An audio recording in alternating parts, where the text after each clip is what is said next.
എല്ലാവർക്കും ചെറിയ കുട്ടികളോട് എന്തോരിട്ടാണ്. പൊന്നു മുത്തേ, പൊന്നു കരളേ, എൻ്റെ പൊന്നെ എന്തെല്ലാം പറഞ്ഞുകൊണ്ടാണ് ഒരുമ്മ വെച്ചു അവരെ കളിപ്പിച്ചും ചിരിപ്പിച്ചൊക്കെ. പക്ഷേ അത് 2 വയസ്സ് 3 വയസ്സ് അതങ്ങ് കഴിഞ്ഞാൽ പിന്നെ അവരെ വിളിക്കുന്നത് പേര് മാത്രം. അവരെ കളിപ്പിക്കാനും ചിരിപ്പിക്കാനും രസിപ്പിക്കാനും എത്ര രക്ഷിതാക്കളുണ്ട്.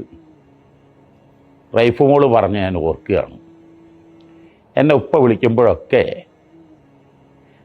റൈഫ് മോളെ എന്നാ വിളിക്കാറ്. ഉമ്മ വിളിക്കാറോ റൈഫേ, റൈഫ്. കുട്ടി ഉമ്മയോട് പറഞ്ഞു, ഉമ്മ വാപ്പ വിളിക്കുമ്പോൾ ഒന്ന് എന്താ വിളിച്ചാൽ. അപ്പോൾ ആ വിളി തന്നെ കുട്ടികളോട് ആ ഒരു വാത്സല്യ ശബ്ദം.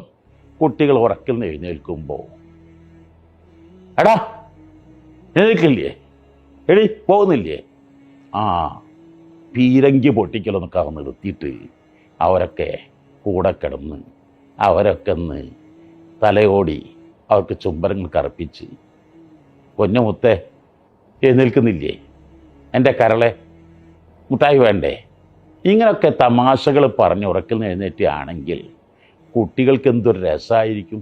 അന്ന് അവർക്ക് എന്തൊരു ഊർജ്ജമായിരിക്കും, എന്തൊരു ആവേശമായിരിക്കും. കുട്ടികളെ എത്ര വലുതായാലും അവർ 90 എത്തിയാലും 105 വയസ്സായ ഉപ്പാക്ക് മകൻ തന്നെയാണ്.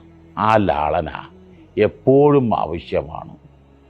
അറബി വീടുകളൊക്കെ ചെല്ലുമ്പോൾ എന്തോ ഒരു സ്നേഹപ്രകടനമാണ്.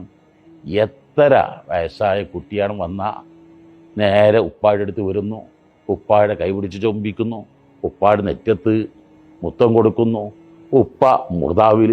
അങ്ങനെ പരസ്പരം ആ സ്നേഹം ഉള്ളിൽ കെട്ടിപ്പൂട്ടിയിടാനുള്ളതല്ല. കായ്ക്കാത്ത വൃക്ഷങ്ങൾ വെട്ടിമുറിക്കണം. കറവയില്ലാത്ത പശു മാംസത്തിൻ്റെ വിലക്ക് വിൽക്കണം.